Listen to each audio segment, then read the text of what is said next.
Hi, j'espère que vous allez bien. On se retrouve aujourd'hui dans une nouvelle vidéo parce que j'avais envie de faire un gros tri au niveau de tout ce qui est make-up. Alors comme vous le voyez, c'est un petit peu Bagdad.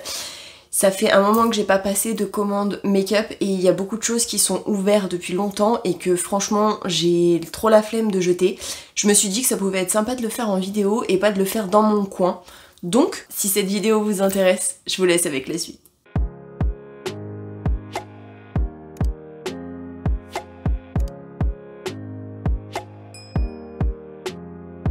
Alors concrètement, je suis au sol. Je vais pas mentir, sur ce coup-là, je suis assise littéralement par terre. J'ai prévu des petites bannettes pour ce que je ne garderai pas. Je vais tout trier, alors j'espère que tout passera dans une seule vidéo, mais au cas où, j'en ferai une deuxième si vraiment je vois que c'est trop long, parce que j'ai vu les vidéos des youtubeuses que je suis qui font leur stream make-up et en général ça dure extrêmement longtemps. Enfin, moi ce que j'appelle longtemps c'est plus de une demi-heure, donc il y en a des fois ça dure 1 heure. Marion Caméléon, elle c'est The High Level, mais elle a fait 3 heures je crois la dernière fois son tri.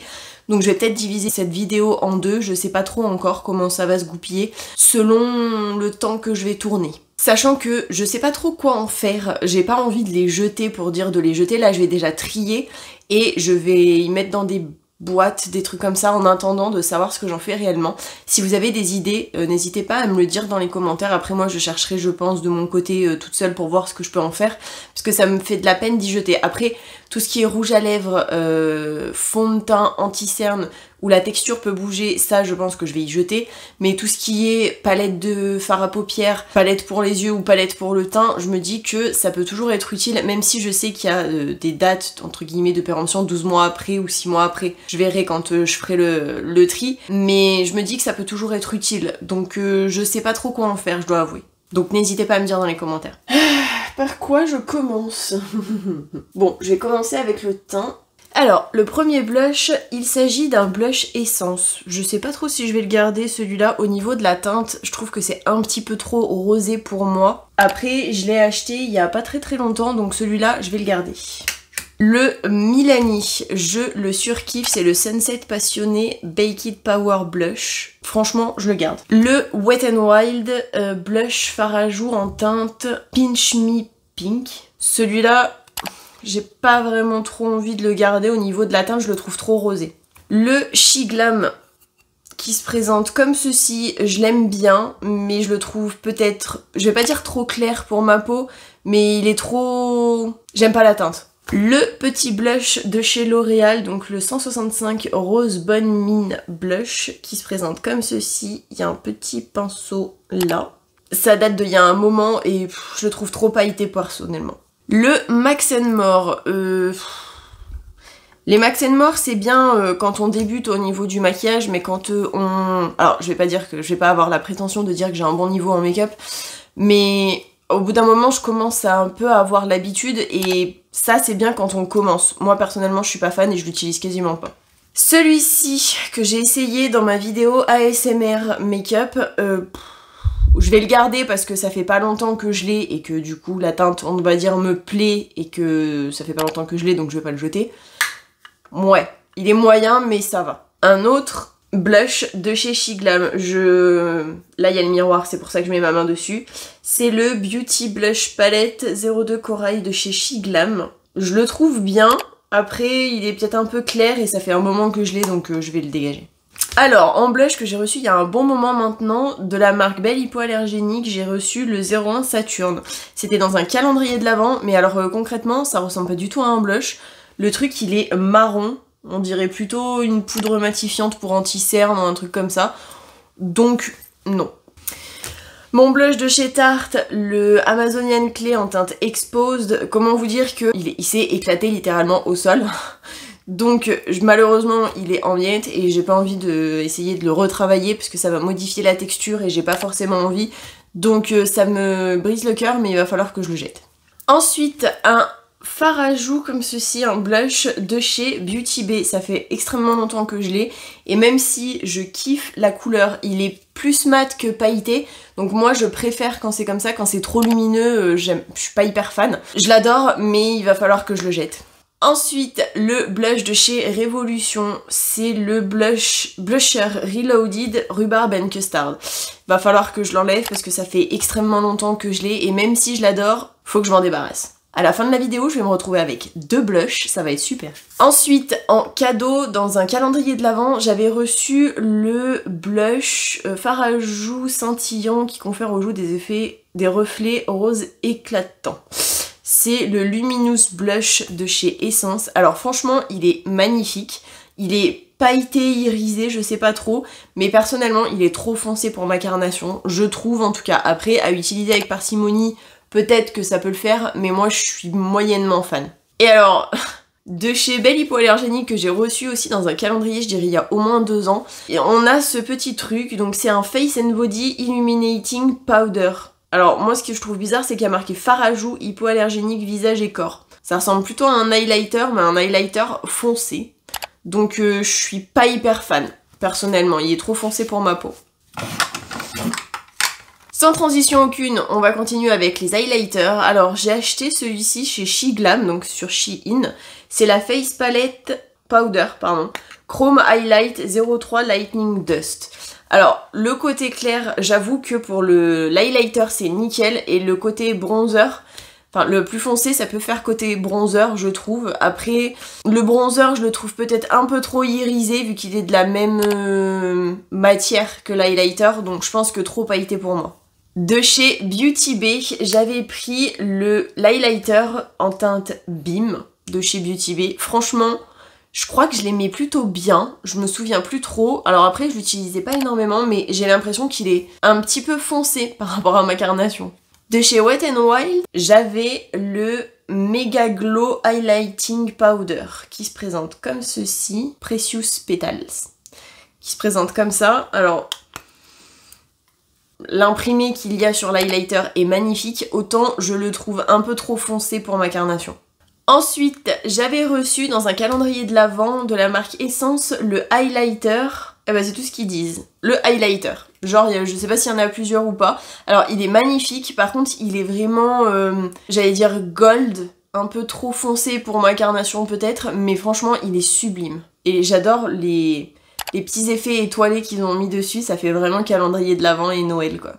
Et enfin, le dernier highlighter, c'est le Rodeo Drive Highlighter de chez Ofra. Alors celui-ci, si je dis pas de bêtises, je l'avais reçu dans une box que j'avais commandée sur Beauty Bay. Ça date d'il y a très longtemps. Ah, mais on peut le garder 34 mois. Donc celui-ci, je vais le garder.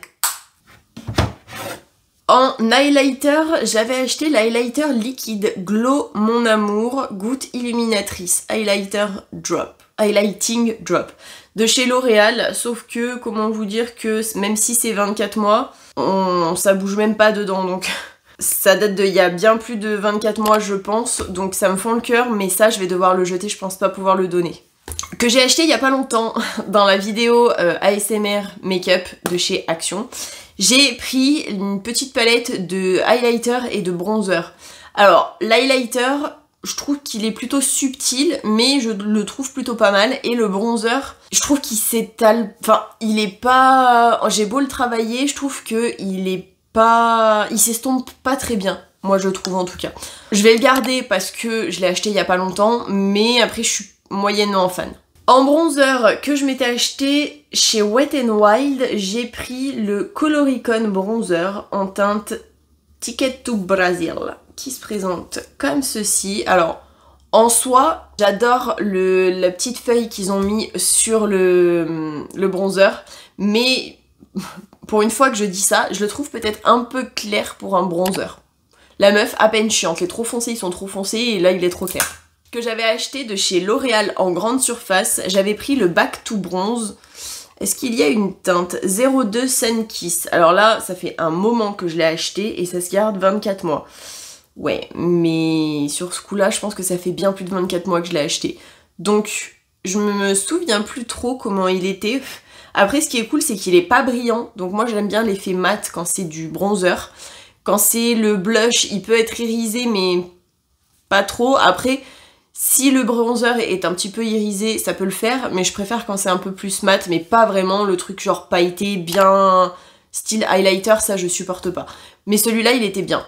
De la marque Belle Hypoallergénique, j'avais reçu dans le calendrier le Fresh Bronze Powder et il n'y a pas de teinte qui se présente comme ceci. Alors là franchement au niveau de ma carnation, il est, je dirais, parfait. C'est pas trop foncé, c'est pas trop clair. Et il est mat. Donc franchement ça me fend le cœur de devoir le jeter, mais 12 mois, ça fait bien plus de 12 mois que je l'ai acheté. Un bronzer de chez Beauty Bay, donc c'est le Fawn, teinte Fawn. Franchement je crois que je l'adorais. Il est pas pailleté ni irisé, il est assez mat, mais ça date de... il y a bien plus de 12 mois que je l'ai acheté, donc va falloir que je le jette. De chez Révolution, je m'étais pris le bronzer Reloaded en teinte Holiday Romance. Franchement, moi qui suis pas fan des bronzers pailletés, alors celui-là, c'est juste une pépite. Il est magnifique, même si j'aime pas quand c'est trop lumineux, celui-ci, c'est vraiment mon chouchou. Il est super beau sur ma peau en tout cas. Il fait pas trop foncé, il fait pas trop clair et franchement il fait un teint super beau. Mais malheureusement c'est 12 mois et comment vous dire que je l'ai acheté il y a au moins 2 ans. Ensuite mon chouchou de chez Guerlain, le Terracotta, la poudre bronzante en teinte 03 moyen doré, je le garde. Concrètement ça c'est juste un objet de collection. Même si je dois avouer qu'au niveau de la teinte il me va extrêmement bien, moi je trouve, sans prétention aucune. Il est un petit peu irisé, mais franchement, il est magnifique. Il se travaille super bien, et moi en tout cas sur ma carnation, même si c'est 0,3, c'est nickel. Et enfin, le petit dernier, c'est le Fresh Bronze Powder en teinte 01 Sunkiss Bronze de chez Belle Hypoallergénique, pareil que j'ai reçu dans un petit calendrier. Alors franchement, à la caméra, ça ressort un peu clair, il l'est pas forcément beaucoup, mais ça fait bien plus de 12 mois que je l'ai eu, donc je vais le jeter. Je vais m'attaquer au fond de teint. Alors, j'avais pris la CC Crème de chez It Cosmetics, la CC+. Franchement, elle était trop bien. Alors, sur moi, en tout cas, elle était magnifique. C'est la teinte... il y a marqué HDT 40W. C'était un petit échantillon que j'avais acheté pour essayer et franchement il était magnifique, mais il va falloir que je le jette. Je pense que je me le reprendrai d'ailleurs. J'avais aussi acheté un petit échantillon la Herborian CC Water à la Centella en teinte claire qui se présente comme ceci. Celle-ci je suis un peu moins fan, je pense que je préférais au niveau du fini la It Cosmetics, mais c'était il y a très longtemps et je pense que maintenant que j'ai un petit peu vieilli et que ma peau a un petit peu changé, je préfère la Herborian. Malheureusement, il va falloir que j'y jette parce que c'est 6 mois. Et comment vous dire que je l'ai acheté il y a au moins 2-3 ans. De chez ELF, j'avais acheté la Camo CC Crème, donc la CC Crème Camouflage en teinte Light 210, donc clair 210. Je suis pas fan du rendu final, en tout cas. Je trouve qu'il est trop couvrant. Alors maintenant que j'ai vieilli et que je ne mets quasiment plus de fond de teint, comment vous dire que... bah j'aime plus trop les grandes couvrances, les trucs trop... qui font plâtre en fait. Je préfère quelque chose d'un peu transparent où ma peau peut respirer, ou quitte à avoir quelques petites imperfections, ça me dérange pas, c'est juste vraiment pour unifier le teint. Et ça unifie, oui, mais alors ça fait vraiment effet... je sais pas comment dire, ça fait... pas comme une seconde peau, ça fait vraiment effet plâtre. Donc moi je suis pas hyper fan. Pareil, j'avais pris la CC Perfecting Foundation, donc le fond de teint de chez Révolution Pro. Il y a marqué R333, donc je suppose que c'est la teinte. Alors, j'ai l'impression qu'elle est hyper foncée, mais en tout cas, moi, vous me voyez pas la mettre dans les vidéos, c'est parce que concrètement, elle me convient pas. Je me souviens plus du tout ce que ça donne, et en plus, c'est 12 mois, et je l'ai acheté il y a bien plus de 12 mois. De chez Wet n Wild, j'avais acheté le Photo Focus Foundation Matte, en teinte Soft Ivory, donc ivory doux, ils appellent ça. En soi, le fond de teint est plutôt pas mal, peut-être un peu trop épais, je dirais, maintenant que je préfère les trucs un peu plus fluides, moins plâtres, mais en soi, il est hyper bien. Je m'étais pris aussi de chez ELF le fond de teint satiné Perfection, en teinte, je ne sais pas, en teinte Shell Coquille. C'est bizarre. En teinte 200, Shell Coquille, donc fini, satiné. Je suis pas hyper fan, personnellement, moi-même, mais en soi, il est plutôt bien. Après, pas pour les peaux grasses, je trouve. De chez Morphe, j'avais pris le Filter Effect Soft Focus Foundation Medium to Full Coverage. Oui, mais du coup, trop couvrant pour moi maintenant, je trouve. De la marque Essence, j'avais pris le Stay All Day 16h Long Lasting Foundation en teinte Il n'y a pas la teinte. Ah si, 05 Soft Cream. En soi, il est plutôt pas mal, mais je me souviens plus du tout, franchement. Pour être complètement honnête, je me souviens même plus de ce que ça donne en réel, en tout cas sur ma peau. Mais en tout cas, il faut que je le jette, puisque de toute façon, c'est 12 mois. Je sais même plus ce que j'en pense, réellement. Et mon chouchou que je garde jusqu'à ce que je le finisse concrètement, c'est le The Ordinary Serum Foundation en teinte 1.2N que j'avais pris sur Beauty Bay et qui est complètement plus dispo sur Beauty Bay, donc je suis dégoûtée. Il va falloir que je me trouve un nouveau fond de teint. Comment vous dire que je suis au bout de ma vie. C'était vraiment mon chouchou. Alors, en anti-cerne, j'ai le Révolution Super Size Conceal and Define en teinte C3. Celui-ci, je le garde, même si je me tâte. Je pense qu'il faut que je le change parce que concrètement, c'est 12 mois maximum. Ça fait bien plus de 12 mois que je l'ai, donc il va falloir que je le reprenne, mais en teinte C3. Personnellement, je m'en servais pas en anti-cerne, je m'en servais en base pour les fards à paupières. De la marque Essence, j'avais pris le Stay All Day 16 heures, donc le même que le fond de teint. Personnellement, j'étais pas hyper fan, donc moi perso, j'aime pas faire mes cernes. Après, ils sont pas extrêmement prononcés, donc avec du fond de teint ça passe. Je suis pas fan de mettre des trucs sur mes cernes parce que du coup, ça file assez rapidement et j'aime pas l'effet trop de couches. Donc moi, en général, les anti-cernes, je les utilise vraiment pour faire tenir le fard à paupières en tant que base. Celui-ci, malheureusement, je vais m'en séparer, je pense, parce que concrètement, je l'utilise pas spécialement.